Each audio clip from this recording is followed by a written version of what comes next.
In the world of crocodiles, size is everything. And this one is an absolute monster. At 6 meters long, he's the boss of a gang of reptilian killers. The gang takes down and takes apart any animal within their grasp. But everything belongs to the boss. He rules by sheer size and explosive violence. He will maim or kill to keep control. But this year, a young male takes on the brutal hierarchy of the Croc Ganglands.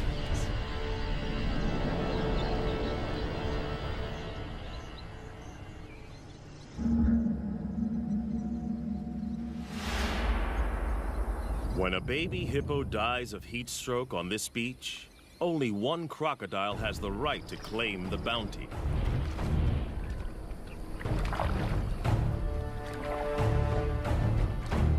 He is the Croc Boss, the godfather of the ganglands.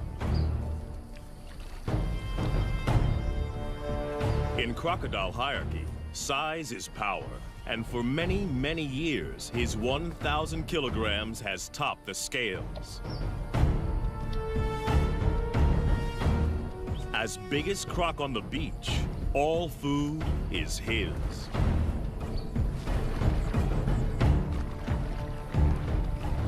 The other crocodiles don't have the power or rank to oppose him.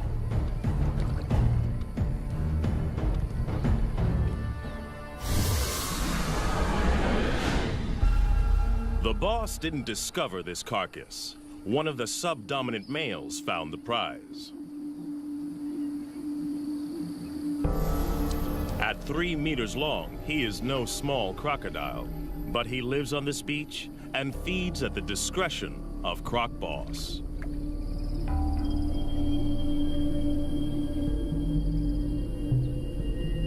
All the smaller crocodiles understand the rules. They only eat if the boss allows it. All along the river, territories work the same. Sections, each as big as 4 Olympic swimming pools, are dominated by a single large crocodile and his gang.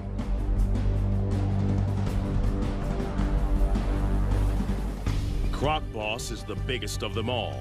But for most of the year, there is a peaceful truce between him and the other leaders. Border skirmishes mostly occur during the mating season. Smaller crocodiles may join the gang as long as they obey 3 simple rules. Croc Boss gets the best food. He is respected at all times, and only he mates with receptive females. Gang members break the rules at their peril. But there is always a younger rival, trying to get big enough to become a boss in his own right. These pretenders are shadow bosses, waiting for their moment. We call them phantoms. There have been other takeover bids. A smaller male tried to mate with one of the boss's females.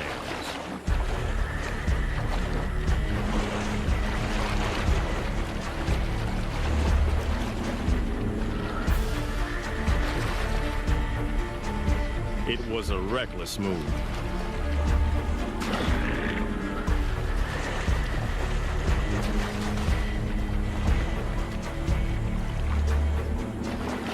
The challenger's bony armor was no match for the boss's brutal bites, as powerful as a trash compactor.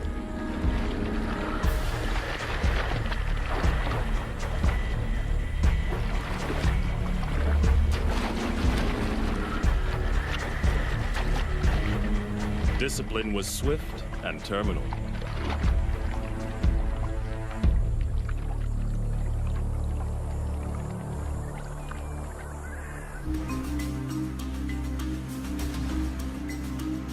This Croc Boss's territory in Africa is a stretch of the Luangwa River in Zambia, in the South Luangwa National Park.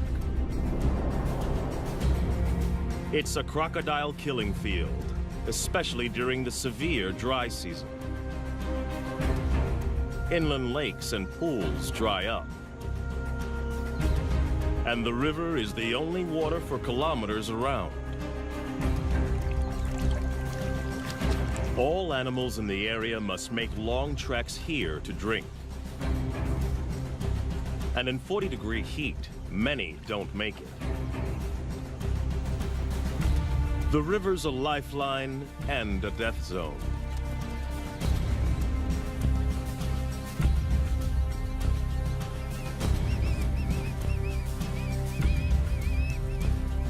For the croc gangs, the living is easy. Even the smaller ones get to feed.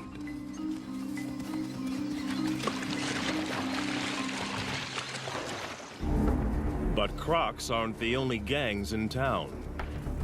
Lions also know the riverbanks are teeming with easy pickings. And they're willing to fight the crocs for food. This puku antelope's caught between a rock and a hard place. After fleeing from the lions, he's stranded on an island in the croc-infested river. He's got to get off or starve.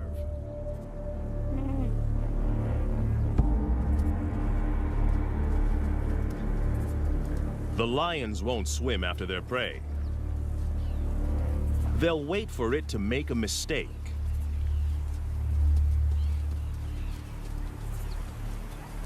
The puku's biggest threat lies in the water. The young phantom is perfectly placed for an attack. Away from the gang, this antelope is his to lose.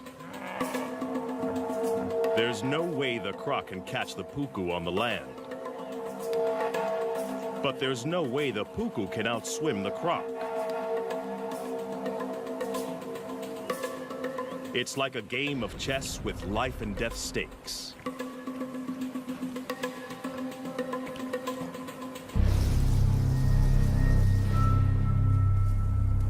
The puku has to use the land to put as much distance as he can between himself and the waiting croc, and figure out the shortest swim possible. The croc must anticipate the puku's escape route.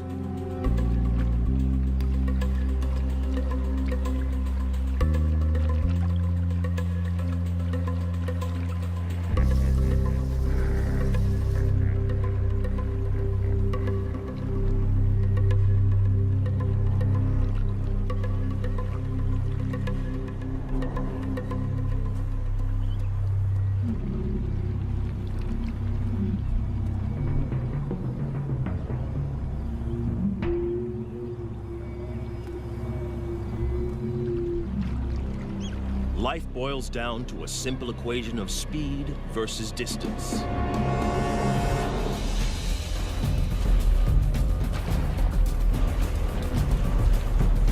The croc submerges like a torpedo to reduce drag in the water.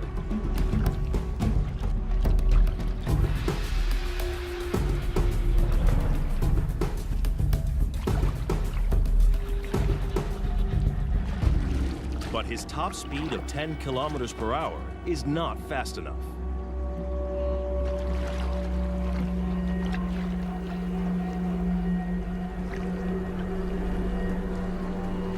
The puku's calculations pay off.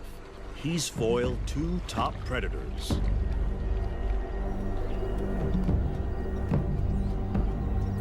The young croc misses an easy kill.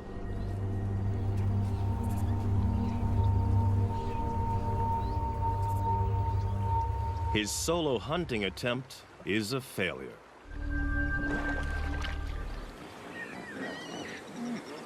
But the dry season has another food bonus on offer. Huge numbers of hippos crush together in the Luangwa's diminishing deep water holes to keep cool. No crocodile, even one as big as Croc Boss, would attack a full-grown hippo.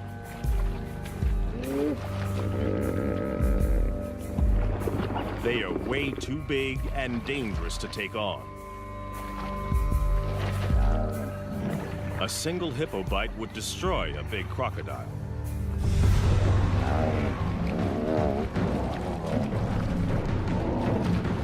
But the crocs don't need to try to kill the hippos.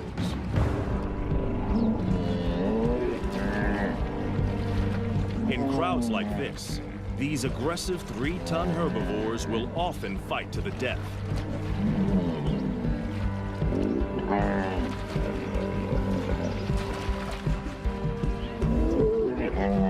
Leaving the croc gangs with a meat bonanza.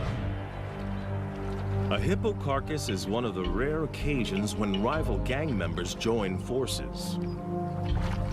Up to 200 crocs from different factions feed together. In fact, this cooperative frenzy serves a useful purpose.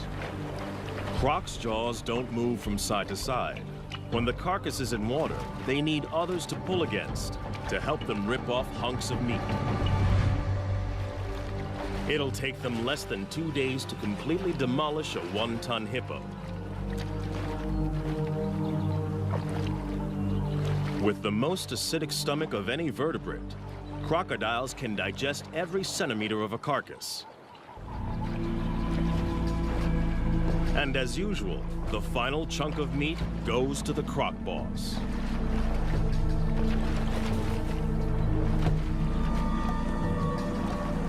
No other croc has the power to argue.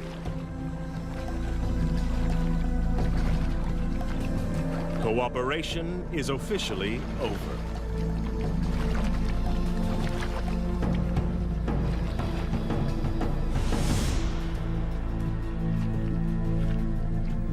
Back on dry land, the lion pride is also living well off the deadly dry season. There's no need to hunt when the scavenging is so good. They rule the riverbanks just beyond the croc's reach. They own this feeding ground, and the crocs know it. Even Croc Boss won't come up here to try to take this carcass off the lions.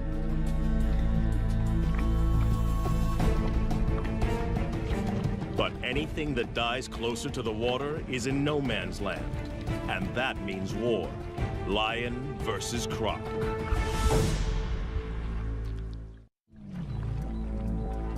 A dead elephant offers up a gigantic feast for the croc gang. They didn't kill it. The deadly dry season serves up another meat mountain. In this brutal time, even elephants are vulnerable. They need massive amounts of water, up to 200 liters a day. If they don't get enough to drink, heat stroke can quickly kill them.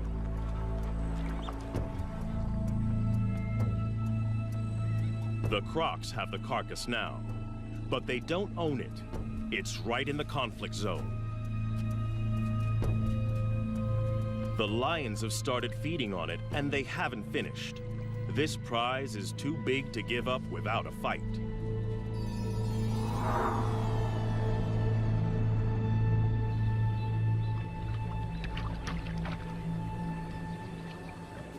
One young male wants more.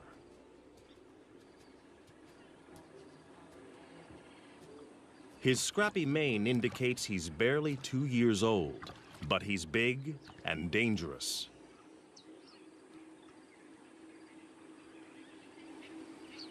Most of the crocs know to keep their distance. Even this immature lion can kill them. But the inexperienced smaller crocs are willing to take him on.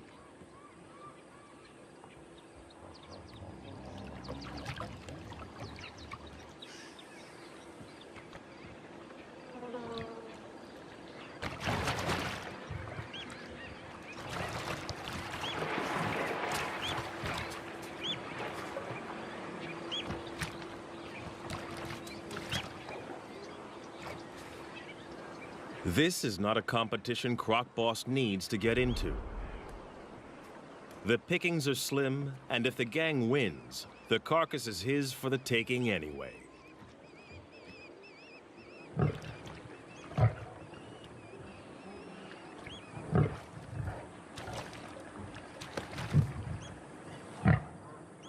Without backup, the young lion isn't sure of himself.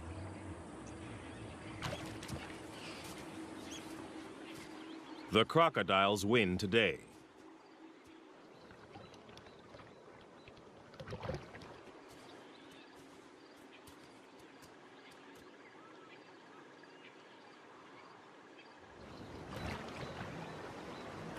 The gang now goes to work as fast as they can.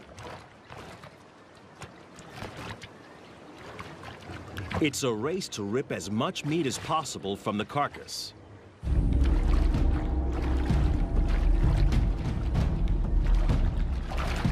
The young pretender wrestles a leg joint away from the smaller gang members.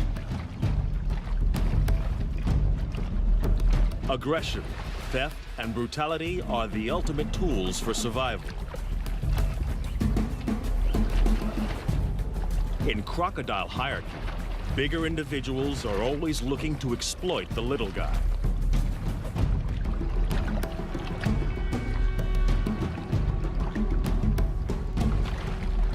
The smaller crocs have learned well from the master.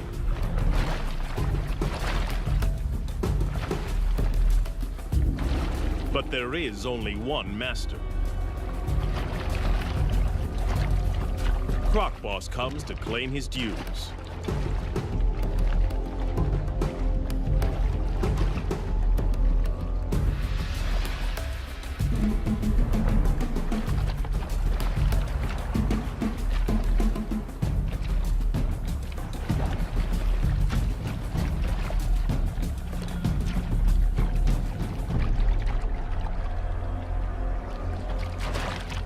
For the smaller crocs, the feeding is over.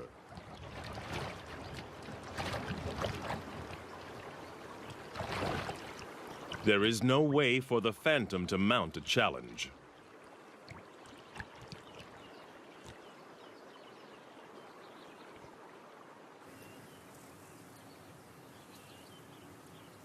To have any hope of running the gang, he must bulk up. And he can't do that on leftovers from the boss. He's got to find his own food. And the numerous drinking pools next to the river provide the perfect hunting ground. Every morning and evening, the antelope journey here to quench their thirst. A perfect opportunity for an ambush.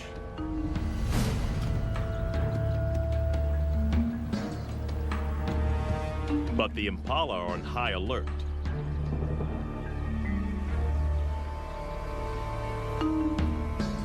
To have any hope of catching one, the young croc must find the perfect pool in which to disappear and wait.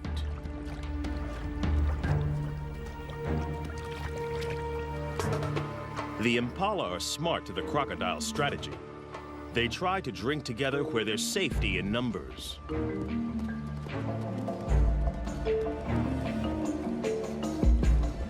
The crocodile must wait for a loner.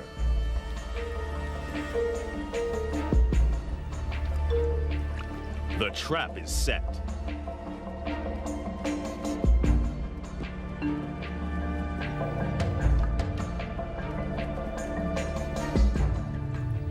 He can hold his breath for 2 hours.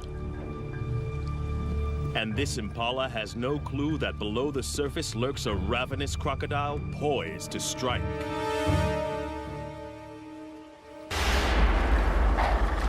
The young croc blows it. Impatience costs him a meal. Crocs can launch their entire body out of the water in less than half a second. But timing is everything. And he has a lot to learn.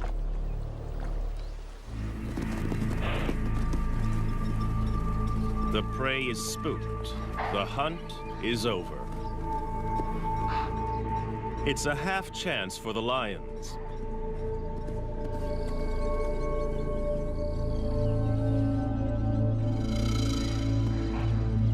But it's a long chase, too exposed. And they're not that desperate.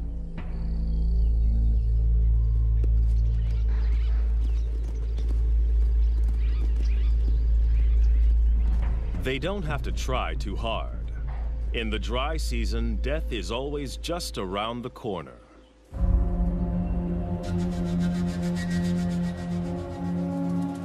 After the unsuccessful hunt, the young croc has to recover and recharge his batteries. Crocodiles bask to keep their body temperature up and digest more efficiently. Crocodiles are not cold-blooded. Their bodies are as warm as ours most of the time. They just have to work harder to keep their temperature between 33 and 35 degrees. Phantom needs to regain energy.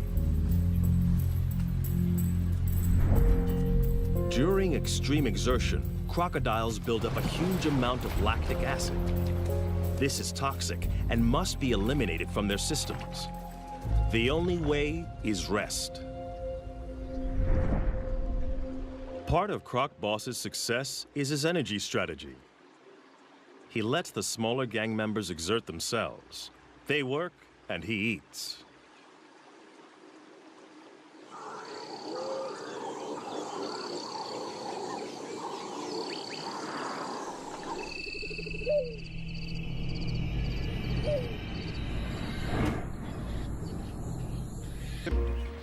And they have the most unexpected allies. Water birds are usually fair game for crocodiles. But during the dry season, there's a truce. The birds don't fear the crocs. Instead, they collaborate with them. As water disappears from the inland lagoons, fish become trapped in the shallows. Jammed together, they are easy for the birds to catch. Every attempt nets a mouthful of fish. The crocodiles benefit in exactly the same way and work with the birds to corral the fish into ever tighter spaces.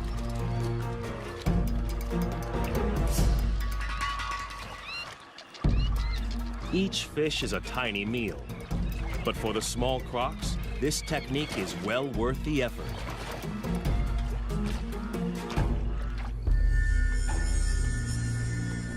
But for a monster like Croc Boss, chasing small fry is a total waste of energy. He'll wait and preserve his energy for bigger game and other activities that are his alone to enjoy.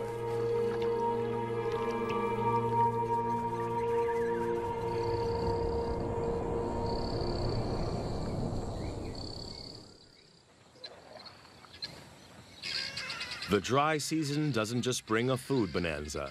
There's an even bigger prize, mating. The ritual begins at dawn. Lifting their heads, the females show submission and look for the most powerful croc to mate with.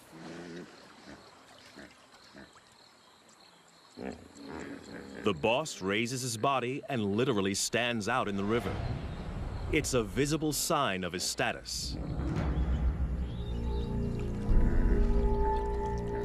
By rights, all receptive females are his.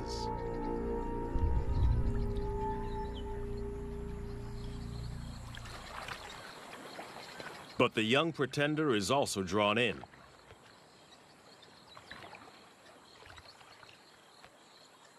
The females secrete a pheromone into the water. It signals they're ready.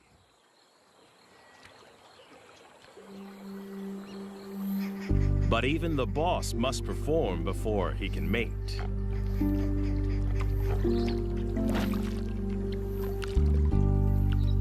It's the only situation he cannot control. The final choice is made by the females. In mating season, females are permitted to wander through rival gang territories as they check out potential partners. The boss's head slaps and bubble blowing are the croc equivalent of beating your chest.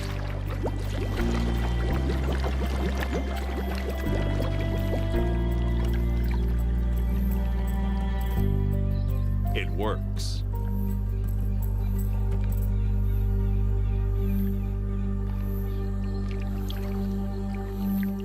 The smaller male can only watch. For a one-ton monster, the boss's mating ritual is surprisingly tender. He blows bubbles that delicately tickle the female's sensitive neck area.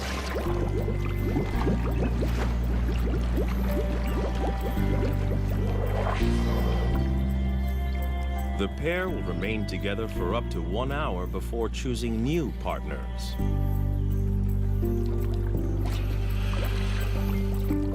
But one smaller female is not prepared to wait.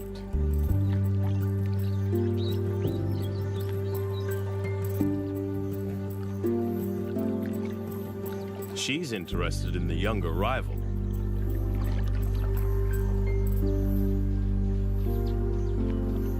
The boss's dance is coming to the end.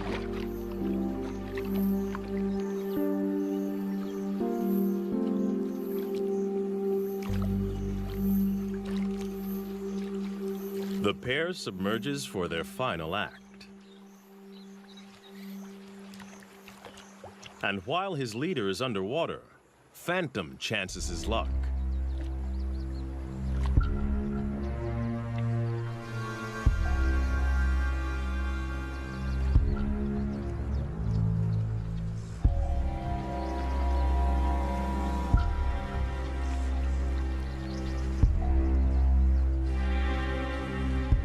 But the boss didn't get where he is by being inattentive.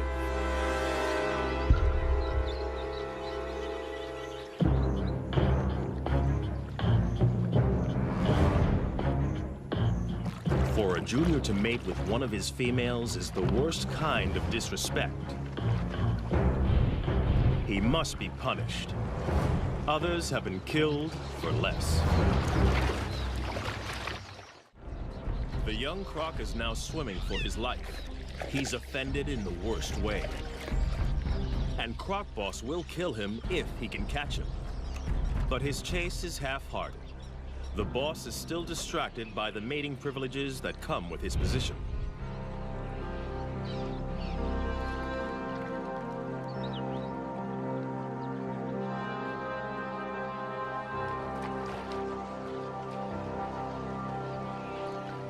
The young pretender gets off with a warning bite.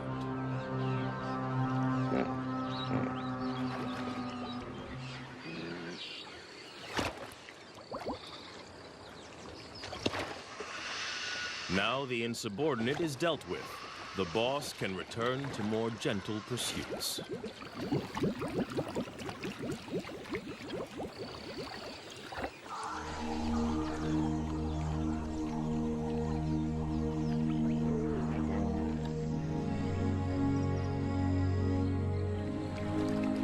The right to mate is still a long way off for this young croc. He needs to grow.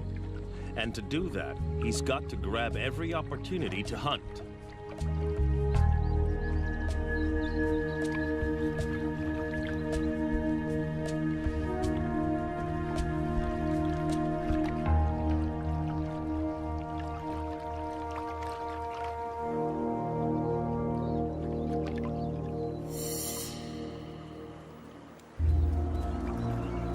Fortunately, the relentless dry season serves up an endless convoy of thirsty prey.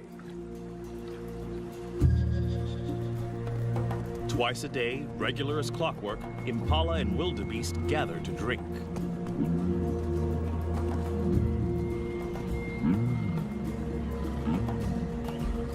It's another chance to make a kill.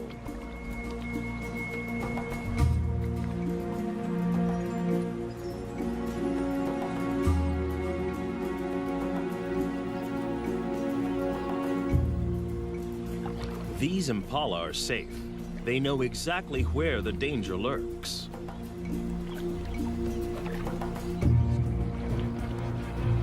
Some even follow the croc to keep an eye on him.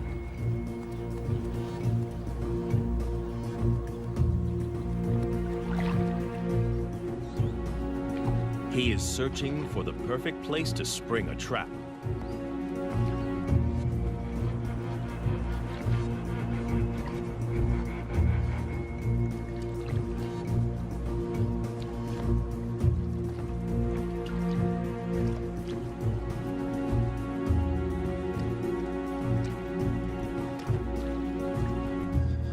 Even when he finds a likely pool, watching impalas raise the alarm.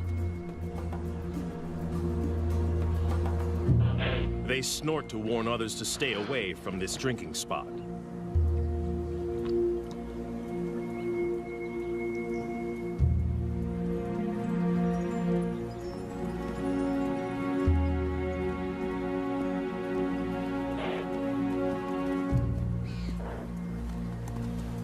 But with an unending stream of animals coming to drink, it isn't long before one individual doesn't get the message.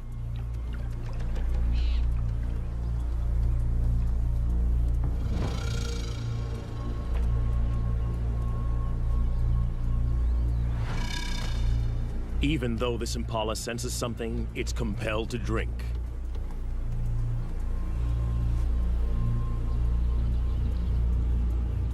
Thirst overrides fear.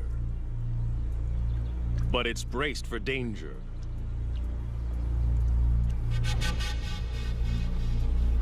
Every muscle is hardwired for escape.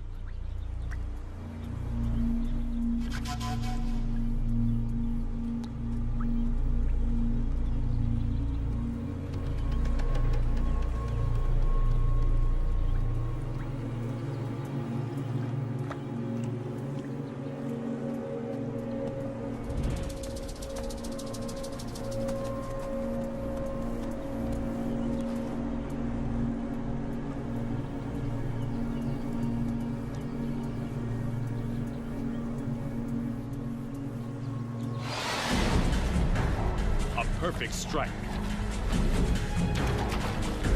But can the young croc hang on? For a second, it looks like this impala might escape. But it dislocates its leg, and it's all over.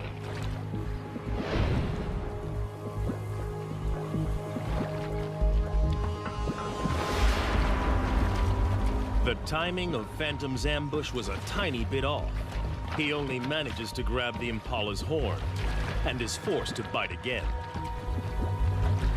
But in the struggle, the impala's leg is tangled in its own horn, and it's all over.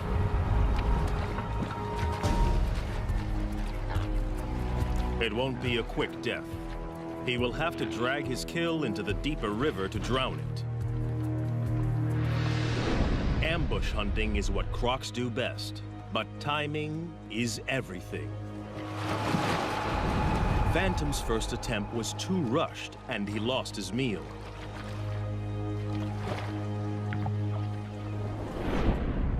But the young pretender is learning. This time, he patiently waited for the impala to make a crucial mistake.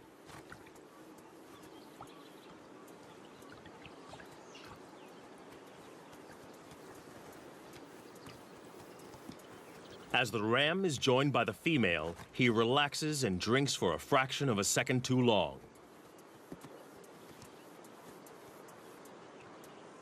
A fatal error.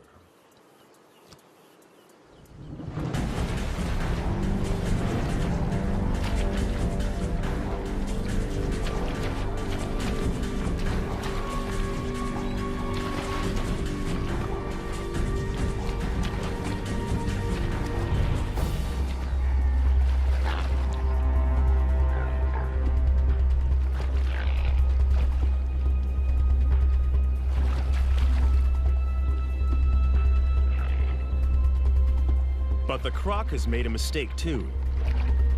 His perfect ambush is in full view of the gang. Now he must fight to keep it.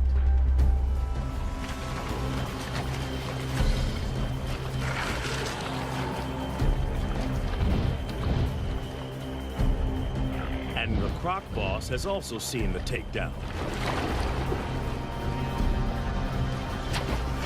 This meal is now his. The young croc has no right to oppose the boss. But he's not going to give it up willingly. He's hungry and stubbornly hangs on. But he hasn't the strength to compete.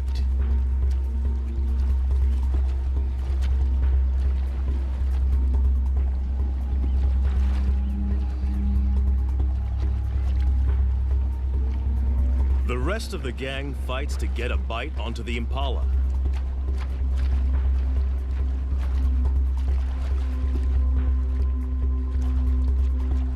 They try to lock on before the boss begins his death roll.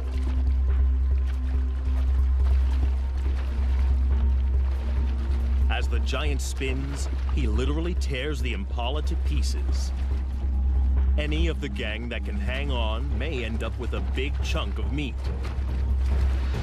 The impala has gone from living animal to meat chunks in a couple of seconds. Some of the gang manages to snag a piece, but not the pretender. In the ganglands, catching the prey doesn't guarantee you eat the prey. Hunting and fighting are a major drain on a smaller crocodile's energy reserves. Phantom must rest to build up his strength.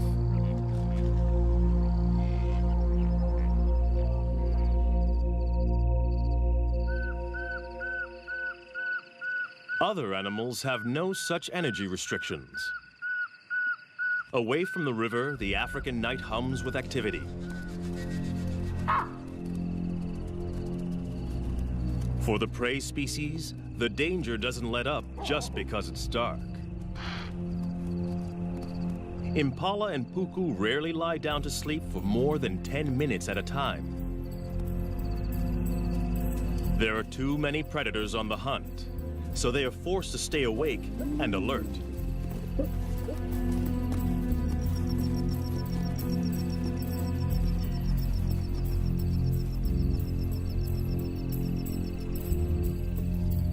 Lions take advantage when the crocodiles can't.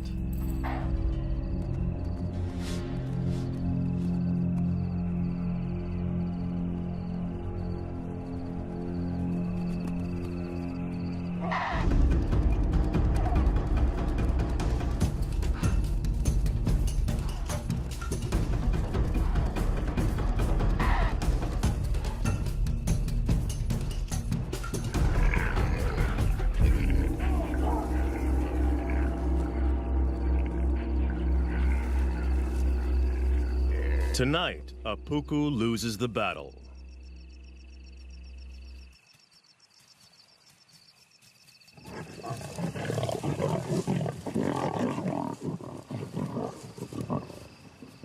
Dry season around the Luangwa River is not a good time to be a herbivore.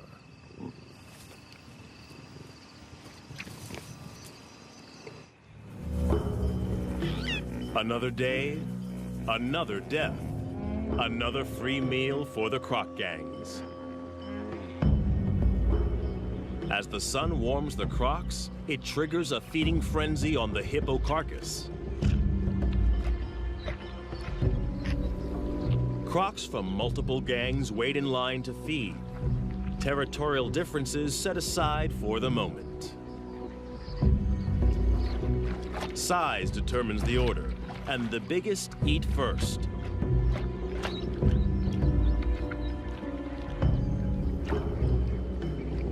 The young pretender and the other smaller crocs must wait.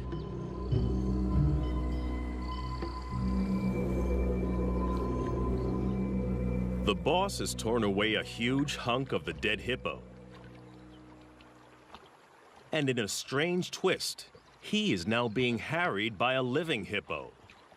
One of the few creatures that can kill a big crocodile. In a bizarre scene, the croc boss is being menaced by a huge hippo as it consumes his dead relative. At first glance, this looks like a challenge for food. But hippos are exclusive herbivores.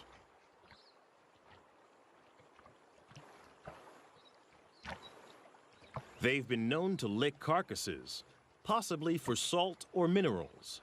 But something else seems to be going on here. Perhaps, like elephants, the hippo senses the death of one of its own.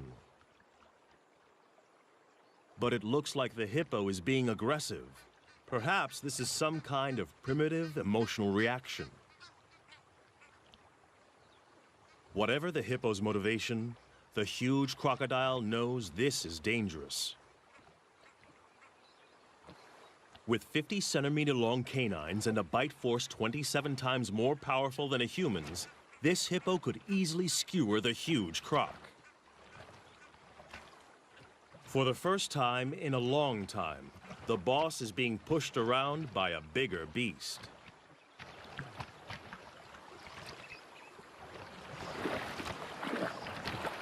It's time to retreat.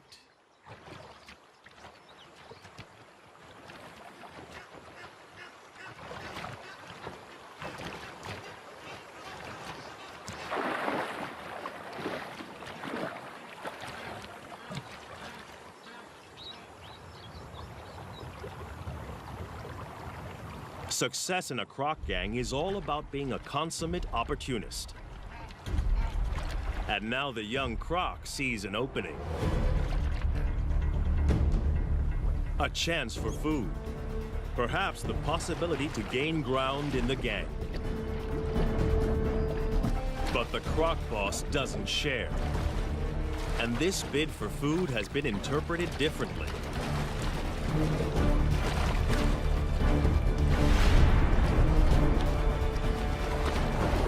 It's now a power struggle. And the boss's violent death roll is a deadly attack. Instant retreat is the only acceptable way out, and the younger croc doesn't take it.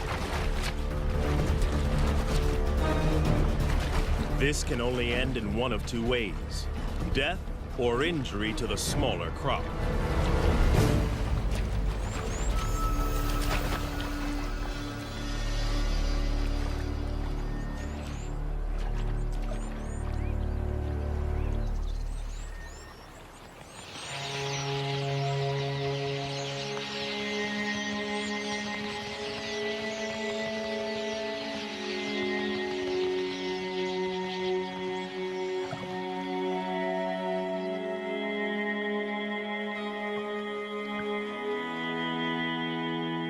He gets off lightly.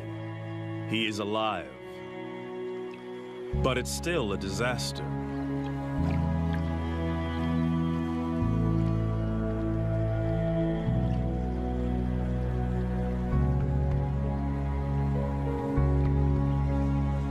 He pays for the transgression with his own flesh and blood.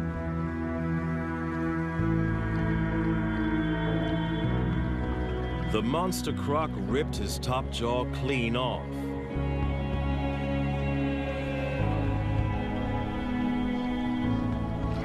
Amazingly, the smaller croc will survive this hideous injury. Crocodiles have special antibodies to help them heal from massive wounds. But it will not regrow. He is not just deformed, but terribly handicapped. His journey to the top position is over. From now on, he will be the last in line to feed. The croc boss and every crocodile, small or large, must now be shown subservience by the challenger.